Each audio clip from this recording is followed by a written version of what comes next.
Hello and welcome to another episode of the NexusCast, where we discuss different topics for heroes, hero abilities, and different builds and when to use them. Today I'm joined by Scott Terrell and Grant LaDow, as we're going to talk about the talent system in Heroes of the Storm, how it works, and kind of some different strengths and weaknesses to it. So guys, how are you doing today? I'm doing really well. Thanks for having me on here. Absolutely.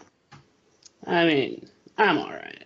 Just all right. Oh man, Grant, you sound a little salty, man. What's going on? Oh, our last couple games were not fun. We got brutalized. I think it was our Yeah, we choke did. all. I don't know. Yeah. Yeah, thanks. Yeah. So, guys, again, the reason we've got together today is because we're going to be talking about how the talent system works in Heroes. For those of you who've played other MOBAs before, or maybe who haven't, general games are going to have a system where you get to customize your character some way, whether that's through the card system in Paragon, or more popularly, just the item systems in games like League and Dota. Um, you have different options in which to customize your character throughout the game. Now, in Heroes, that's going to be the talent system. Now, for the most part, all the talents are going to be relatively unique to the heroes themselves and are going to be things that you don't see on other heroes. There are certain generic talents that you'll see throughout the game that show up across multiple heroes. Things like Storm Shield, Cleanse, Bolt of the Storm. Bolt of the Storm is another common one, as well as the Scouting Drone. All things that can show up on multiple heroes and all do the same thing across the same tiers. But beyond, those few generic talents, these are going to be things that are specific to the hero. Unique activated abilities, they're going to be enhancements on their skills, and just general changes to their base play style. One of the things I like too about Heroes of the Storm is the quest talents. Absolutely, yeah. That you have to. They usually give you a small bonus to start with, but then you have to complete a certain requirement to get the full effect of the talent, and they're usually a bit more powerful than a normal talent at that time too. Yeah, I don't remember the exact patch that came into effect with, but they have spread it to a few different heroes. I know Arthas, for example, has one, and a lot of the times they're going to be in early levels, level 1. I know Arthas has one for his trait. Every time he uses Eternal Hunger, it's called Eternal Hunger. Every time he uses Frostmourne Hungers on an enemy hero, it counts up, and it for every charge basically or quest counter, it increases the amount of mana that Frostmourne Hungers restores, and then it can go up to a certain maximum, and then its damage is also increased. So you have a quest that slowly counts up, and then there's the reward for doing it. And there's a few different heroes that have those types of effects and abilities in their talent system. It kind of gives a unique feel to how you get to play the hero. Now, and I know Scott specifically has played quite a bit more of other MOBAs than I think either you or I have, Grant.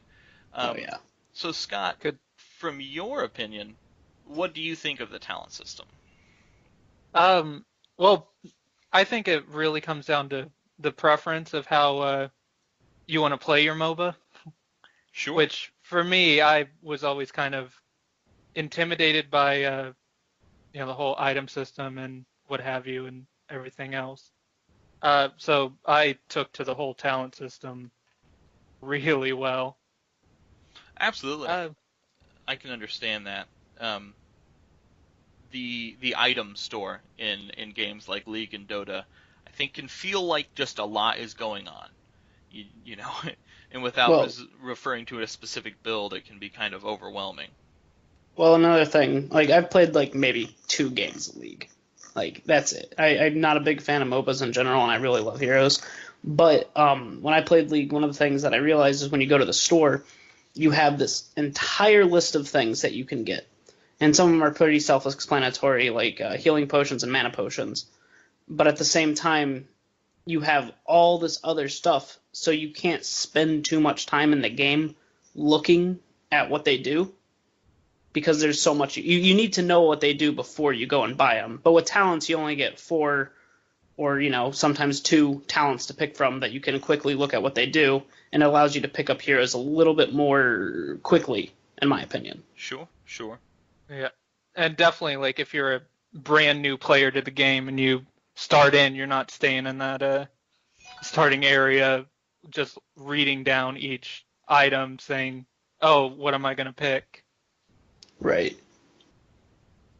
Yeah, so it definitely, I think, in those ways, makes for an interesting kind of comparison, because, it has it's got a more restricted view than something like an item shop might have, but it's also got a very well focused view of specific things to your hero.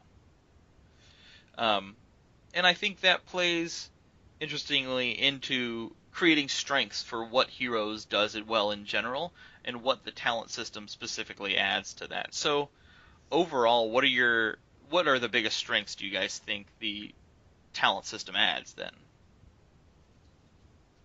Scott, do you want to start off with this since you're newer Sure. to the game? It's definitely friendly to new players. And like we sort of mentioned earlier, it's way easier to kind of know what you're getting, because it gives you like the brief introduction on each talent, and then you hover over it and you can see more in depth with that. So say that's been pretty early player friendly. Right. I guess another thing would be that it takes out kind of the gold competing aspect of that other MOBAs have. Like, you're not worrying about everyone taking your last hit or worrying about getting every last hit so you get the bonuses on gold traits. I agree. I think, that's one of the things that I like to, I have a lot of friends that are big in the Dota community, that are big in League, and they're always like, what do you, they're always like, why don't you just play League with me, or why don't you play Dota? And I agree. I like that Heroes has more of a team-based experience when it comes to leveling up. Oh, absolutely. Like, it doesn't feel so much as you're almost competing with your own teammates to gain advantages over them. Yes, because you're working together to hit the specific talent tiers, which, just since we're talking about the talent system, for almost all the heroes in the game, talents are picked at certain levels. You can level up to level 30 in any given game, but you're only going to be picking talents at certain tiers. The first one is when you start the game at level 1, then at level 4, level 7, level 10 is where your ultimate or your heroic abilities are chosen.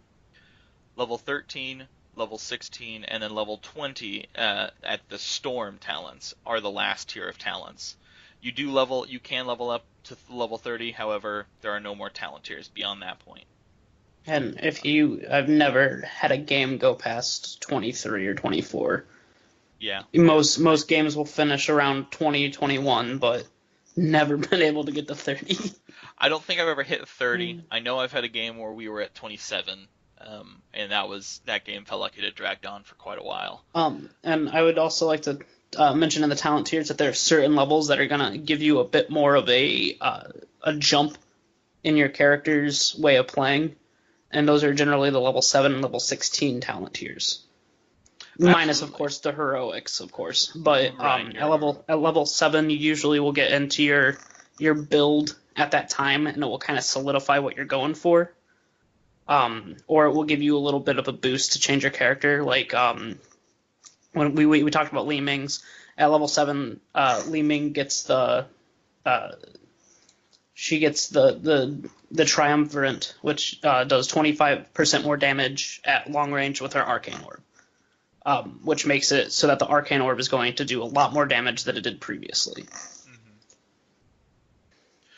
I think the thing I like about the talent system a lot is that it may not be a full item shop like you'll have in League and Dota, where all the heroes are going to have access to the same items, and then in that way can react to anything. In Heroes, because your heroes have certain talents, it makes things like the draft very important, which is a really fun aspect for me, and I think it makes watching the um, competitive games very interesting, because there's this whole other element to the game rather than just fighting on the battlefield, is there's a battle of minds going on. If your enemies first pick somebody like ETC, you want to make sure you have a support that has a cleanse, that can talent into something that's going to be able to remove that stunning effect, which is in that specific case what cleanse does. And not having the option to do that can severely be a problem. So then, you need to make sure you're taking that before a hero or before a character that has that is getting banned out. It makes this very interesting game of plays, counterplays, and counterplays. And definitely can add a lot to it. And it's not to say that the game is decided in the draft, because you still have to finish off your enemy's core. But it definitely adds a whole new element to the game that I think League and Dota and Smite might be missing, in that a lot of it is going to come down to the battlefield. Right, and there are games, especially that will be decided by the draft. Like that, they're not 100% decided by the draft, but I've seen games where they lost because of what they drafted. You can see it, they lost this in the draft, and you'll hear that gets said. But it's not like they lost. It's not like they couldn't win because of the draft. They just decided to pick something that they thought they could play, and it didn't work. Or they didn't ban out certain heroes that went with their opponent's build. And it's not like they didn't have the chance. It's not like it's an unfair advantage in the draft system. Mm-hmm. It's just that they made a couple mistakes. Yeah, and I think that's kind of a fun element, I think. I think other people could see it as a weakness at the same time, though, that there could be situations where you feel as though you've lost this game from the beginning, or in quick match, where sometimes you just get set up against a team that has all the answers when you have none. But again, the game comes down to the battlefield. If you play better than the enemy team, if you capitalize on their mistakes, and are willing to look at your talent system and say, I have a normal build I like to do, but if I'm a little more flexible, I might be able to combat this enemy team a little better, then you'll see a lot of improvement. Agreed. And I know Scott hasn't really been able to. He hasn't been around playing the game long enough to understand the competitive side to Heroes of the Storm. But so I'm sorry for that, Scott, because I'm sure. No worries. I think really I'm only like on week and a half now of playing. And you have a Master Diablo skin already, so you're doing fine. You're doing fine. But while it is a shortened view, you still have the capability to change up depending on what you're going against. A character like Jim Raynor. Well, he can build an auto attack damage. He can build for his knockbacks. He can talent into being better against tanks, or being a better just general team fighter. And another thing I would like to point out, and this happened to me recently, there's a hero, Lilyra, who's a stealth hero, and she's a rogue from World of Warcraft, and she has this insane ability to come up behind you and kill you instantly. It's not at 0 to 100, but on some characters it can feel like that. And one of the characters I was playing as, Chromie, who has a very unique ability to get talents 2 levels before the rest of the game gets them. She has a talent at level 1, Time Walker's Pursuit, I believe. Mm-hmm. And it allows you to show where stealth heroes are.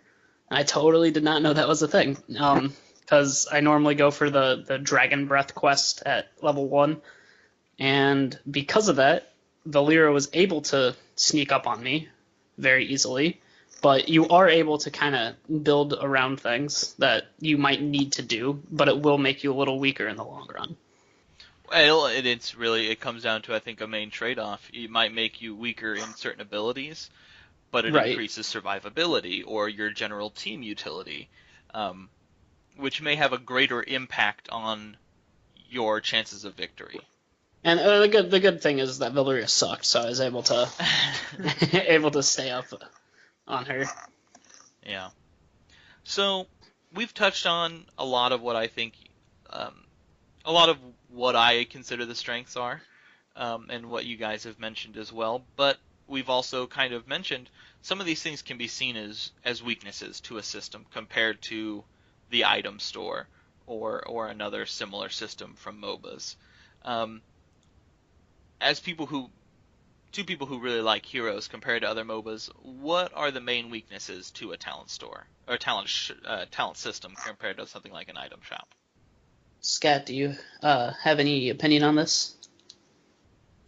Well, I would kind of say maybe like your builds aren't as versatile across different heroes because, of course, every talent is very specific to each hero. Mm-hmm. You're not going to get like Karazim's talents with Diablo. Right, of course.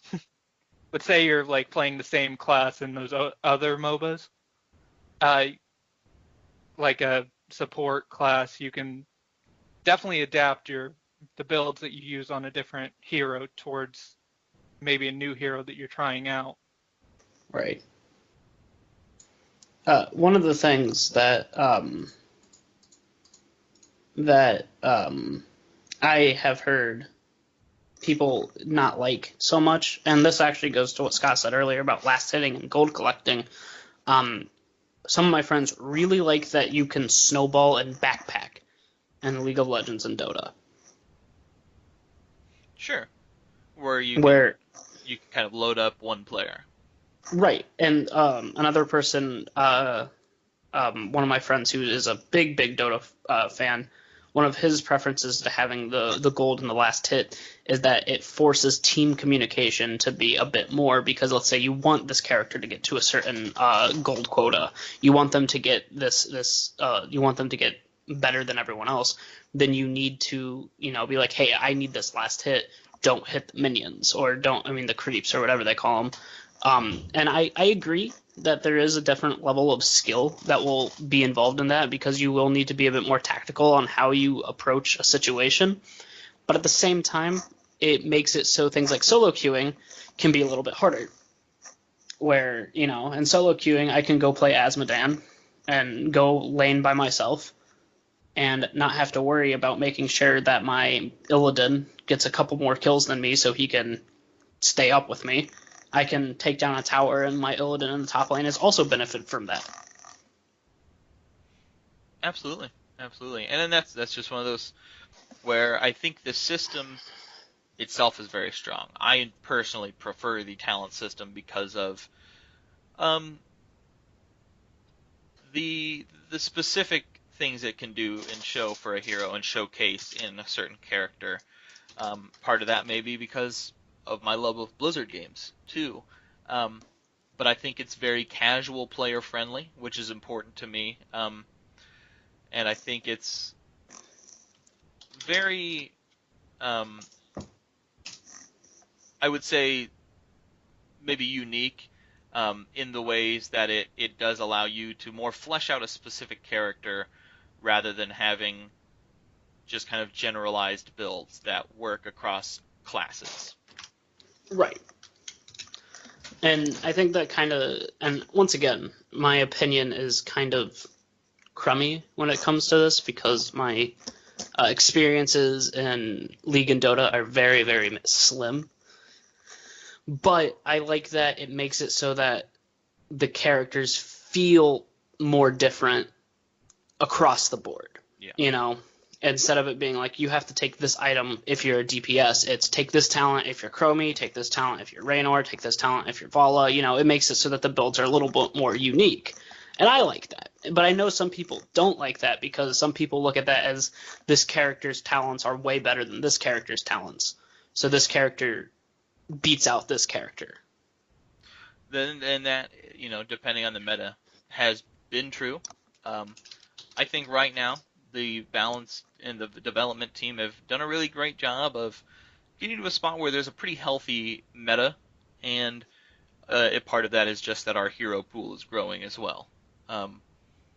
But I would say for the time being, you do have, of course, you know, your set top tier heroes, but not so much that there's inflexibility in how you should draft.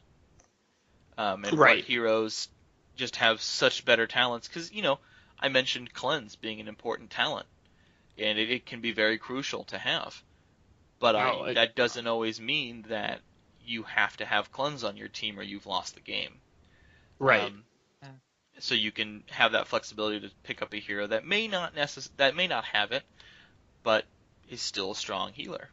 And that goes for all sorts of talents and all sorts of general roles that you're trying to fill, which is a really nice thing. So it allows the talent system to have those unique heroes, because the meta is in a spot that's very balanced.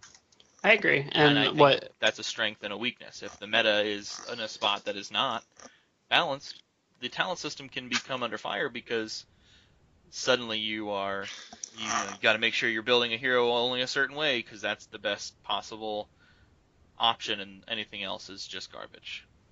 Right. And what was the hero pick for HGC up until now? Only like 2 heroes didn't get picked out of the 60. Yes. Out of like 62 heroes, I think we only hadn't seen maybe Nova and Gazlowe. I don't have the numbers in front of me or anything, but. And that was before Gaslow's rework recently. Mm-hmm. And I agree. I think the balancing is really, really solid in Heroes of the Storm. And I don't want to reinstate everything, but there are of course just going to be top tier heroes. Yeah, absolutely. So we've kind of looked at some strengths. We've looked at some weaknesses.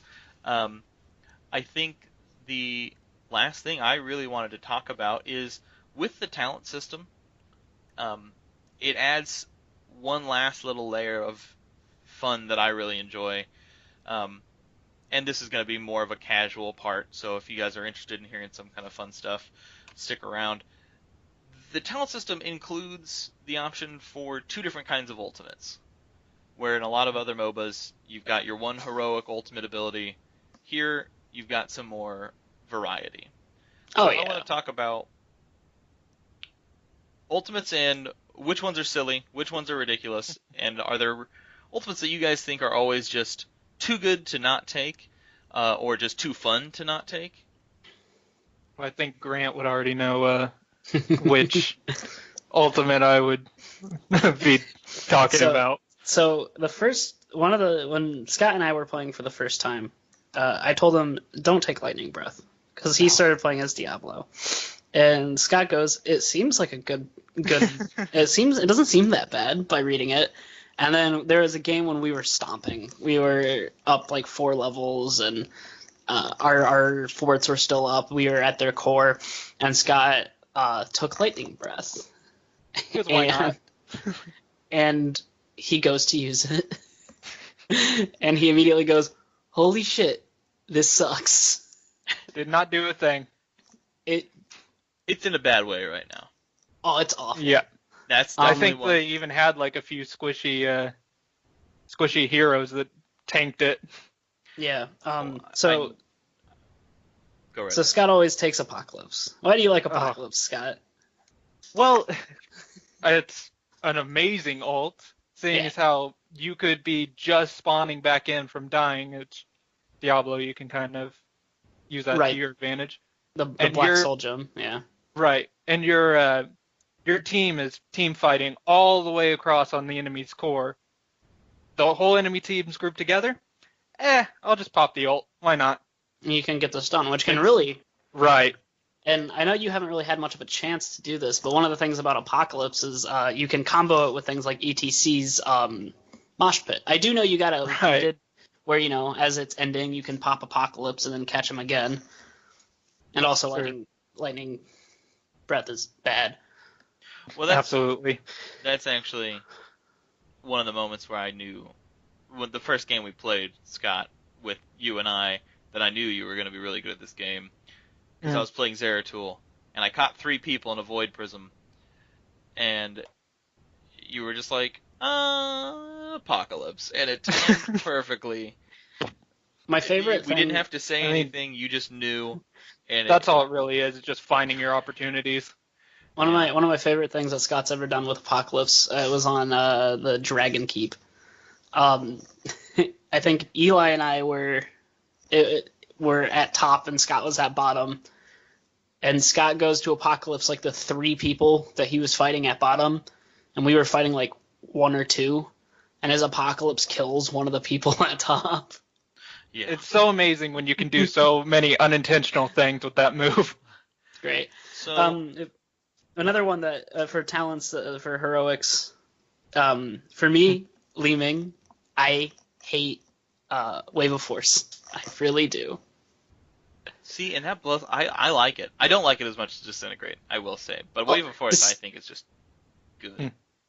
Yeah, Disintegrate's just, to me, Disintegrate Ray can secure kills. It has a 20-second cooldown. It cools down immediately 30-second after you get a cooldown. 30-second cooldown. I always forget that. Yeah, So it you got- can it got just nerfed. chain together like 4 Disintegrate Rays, and it's the most satisfying thing I can do in that game. So, my favorite ult in the game has got to be Gazlowe with his Robo-Goblin. And he actually just recently got changed, that I think it's even stronger now. But just the ability, his Robo hands become Robo Saws, and he just starts tearing buildings down. And now I think he can activate it to get 30 armor, and he gets a movement speed bonus for a period of time. And he still passively deals 100% of his basic attacks deal 100% bonus damage.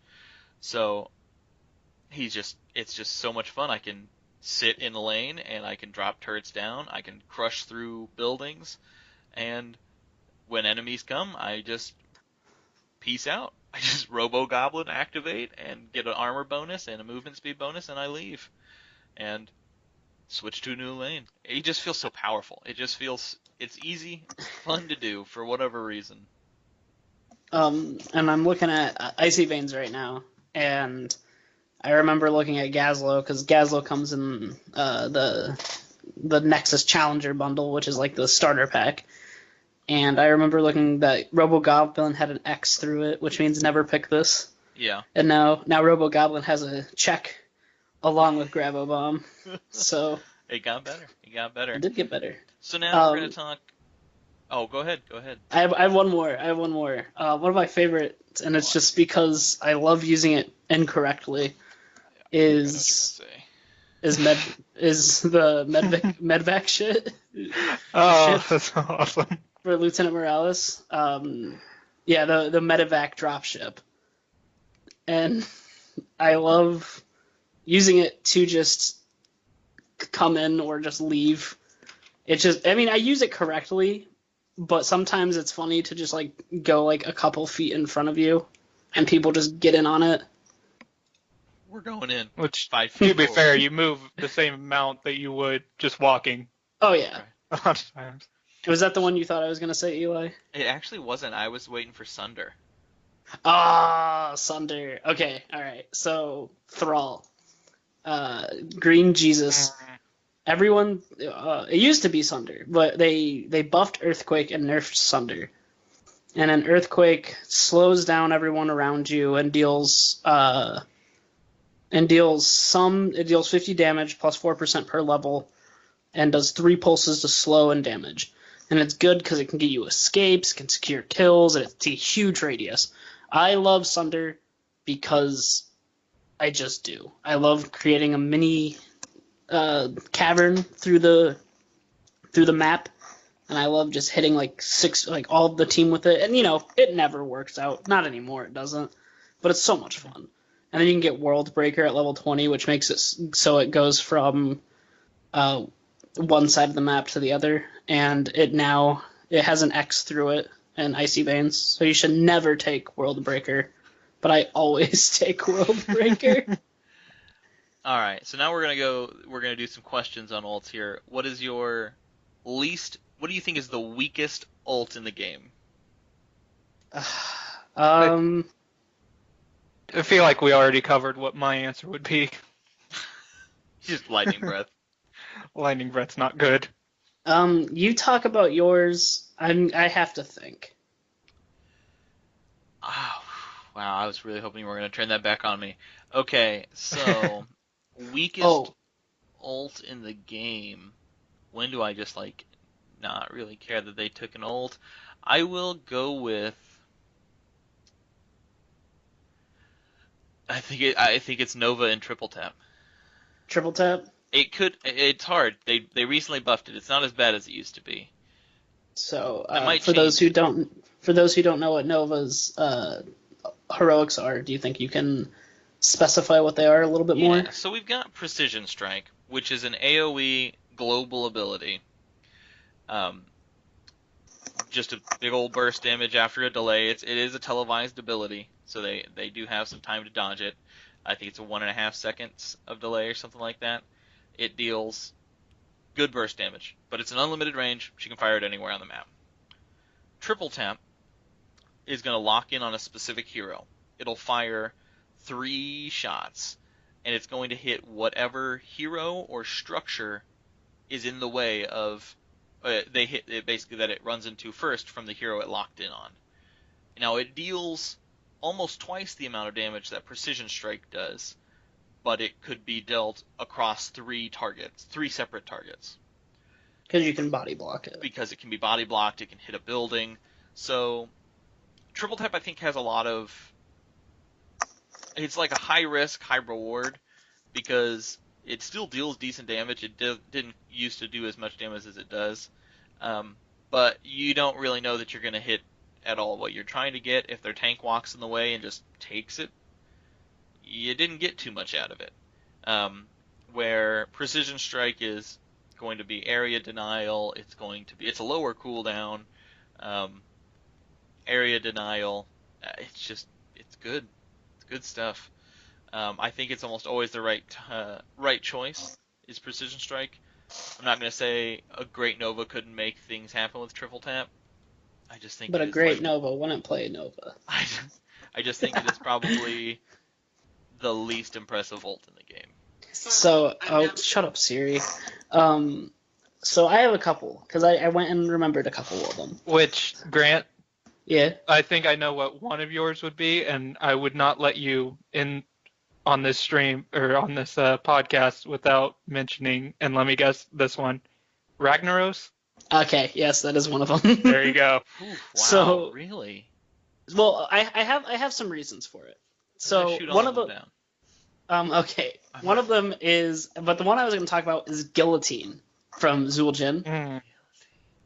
Okay. It's not Taz Dingo. That's Right. the only way I can suppose. It's a giant axe that comes from the air and it drops on a target. I don't think I've ever seen it get a kill.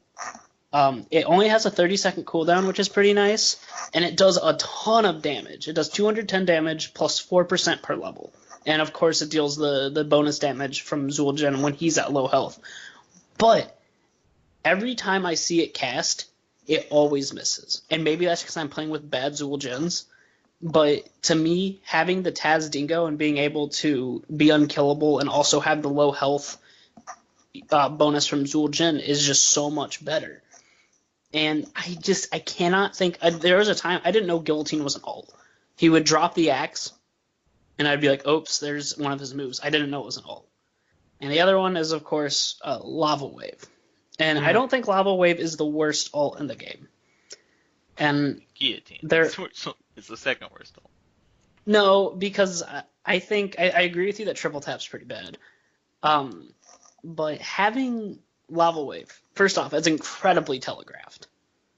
It is 100% the most telegraphed ult in the game. And Ragnaros you hear him no matter where you are in the map, and he says, "Be gone from this realm," and a slow-moving lava wave comes into your lane. Now, and you can see it on the map, so you know where it's at. Now, of course, this has incredible uses on like Brax's Holdout, where you can just melt through the Zerg wave. You can, clear a wave when you're not there. But I don't. There's like maybe one time where I've seen you, Eli, take it over Sulfurous Smash, and it was at Brax's Holdout. Yeah. And I know that not every ult should be, turn a team fight.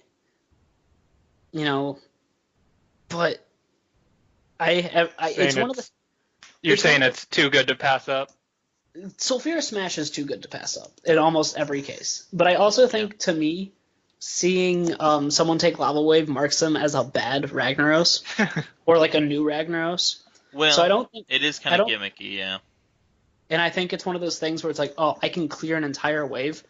But the times that I've seen it used, they always use it when we're being pushed in.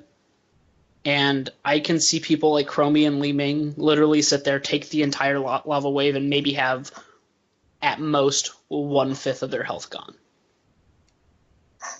And I just think Sulfurous Smash is so much better. Well, I have a different answer. I do want to change Triple Tap to Reign of Destruction on Gul'dan. Oh, yes, that's a bad one. Because it's completely just this channeled ability that introduces random meteors falling from the sky. There's no rhyme or reason to how they fall. You can't guarantee that you're going to hit a single enemy with it. And you are channeling it the whole time, so you're just open to get triple tapped, or precision striked, or sulfurous smashed, or just completely ganked. So I think actually I'm going to make Reign of Destruction my worst ult in the game. So I went to Gul'dan's thing on Icy Veins to read about Horrify compared to Reign of Destruction, because I was comparing Zul, Jin, and Guillotine, and they said, well, Guillotine is incredible if you can hit it. Yeah. Taz Dingo is almost always what you want. But there are situations where you might want Guillotine. Reign of Destruction, the first sentence is, Reign of Destruction cannot hold a candle to the strength of Horrify in any regard. Just for comparison, for those who may not know, Horrify is a half-second cooldown, and it deals light damage and fears, quote-unquote, the enemy hero in the area for 2 seconds. Basically, it's an area of effect. From where it hits, it causes enemies to run in the exact opposite direction of where it hit compared to them. And it's not a half-second cooldown, it's a half-second Half-second delay. Sorry. Yes, and it's a good one, too. 80-second cooldown or something? 80-second cooldown. 80 seconds, okay. And it's really good because it can break up a team fight. It can send heroes towards your team. It's kind of disorienting. Yeah. But they just say it cannot hold a candle to the strength of Horrify in any regard. I think that's real feast or famine stuff right there. The strength of Horrify compared to the weakness of Reign of Destruction. If I could make Reign of Destruction better, I think making it not a channel ability would be the way to go. Sure, yeah. I think having him not channel it, and so that he can cast it and then go in and mess around with the team, would make it a bit better. Still probably Horrify, since Horrify is great, but Reign of Destruction would have some ability. The only time I've ever picked Reign of Destruction was in a brawl when we were all Gul'dan. So we started the brawl by just Reign of Destruction. Yeah. It was fun. It got us maybe one kill, and then we all died. But for that like 2 seconds that we were casting it, we felt immortal, and then we're proven completely wrong. Final question: what ultimate is the most frustrating to play against? I know this one. Scott, do you have yours up? Because I can go on and on about this one. Yeah, I might need some time to think about that one. No problem. All right, Eli, do you want to go before me?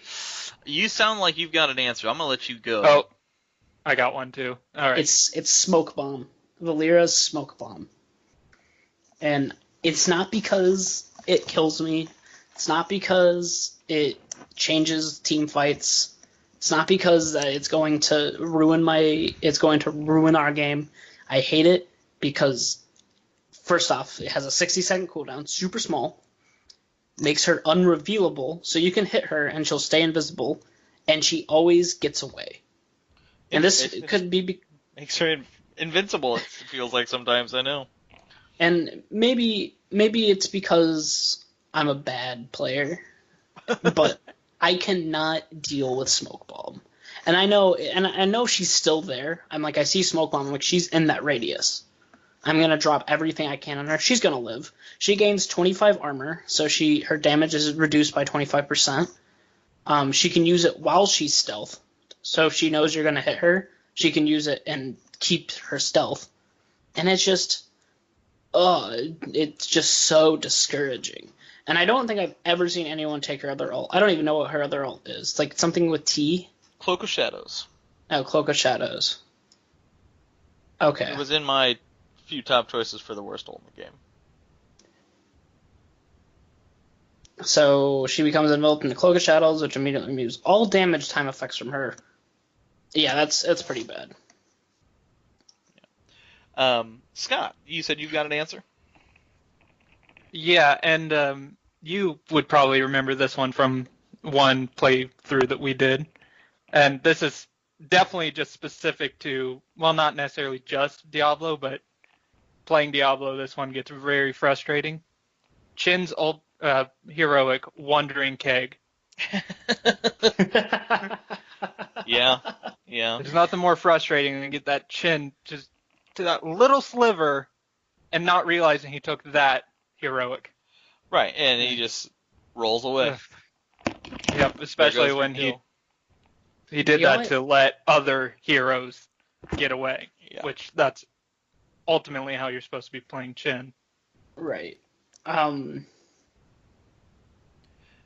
Well, yeah. I remember there was a time when we were playing with a Chen. This is a long time ago, Eli.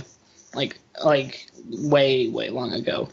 And I was Vala, Ryan was ETC, and I don't remember who you were. But we were almost all dead. And Chen Wandering Kegs and pushes back all 5 of their entire team and manages to make it out alive. And it just made me realize that ult can be insane. Very well used. Absolutely. I would say the most frustrating ult to play against, in my opinion, is Chromie's what's the sand? What's it called? Sand of Times? Sand of Times, is that?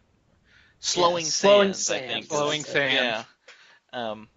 Is probably the one I find the most frustrating, just because it's just a constant effect on the battlefield, where she can set it up in a spot that completely zones you out, and trying to traverse through the sands is almost going to just guarantee you getting killed. Well, and being slow and with Chromie on the field is not something you want to do. I actually didn't realize that that's an ultimate.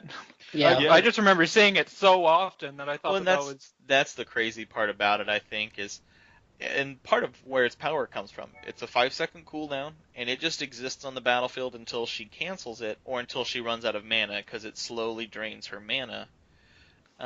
Critical alert. Unless you get to level 20. Critical alert. And then I believe at level 20, level 18, because Chromie gets hers.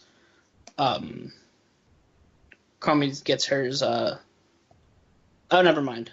Yeah, it removes at level 18 or level 20, Pocket of Time removes Slowing Sand's mana cost and increases the slow from 60% to 80%. Right. So, definitely some impressive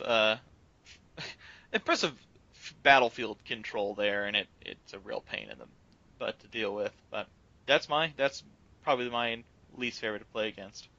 So. Yep. Well, gentlemen, I think that covers the questions. I know I surprised you there with a few questions at the end, but that completes everything I think we were planning on covering today. Do you guys have anything to say here at the end? I think I could Don't play probably add Nova. I think I could add a little bit of trivia to items versus talents, our comment, because I manually had to look these up or tabulate them. Let me just ask you guys this question. Considering talents as kind of items in the different ones, Sure. which MOBA do you think has the most quote-unquote items? I would probably. I mean, I'd want to say heroes just because each with 64 heroes, each with a lot of unique Oh, talents. four times. Yeah, I would say heroes, but I know this is a leading question, and you're gonna say it's gonna be Dota or League with like 14.6 billion different items. I'm doubling down on heroes. Well, Grant, you are completely right. Not including heroics. I did kind of like an average math, saying like, 64 heroes times however many traits you get to choose from. Without the heroics, 1,152 traits. And well, hot. Okay.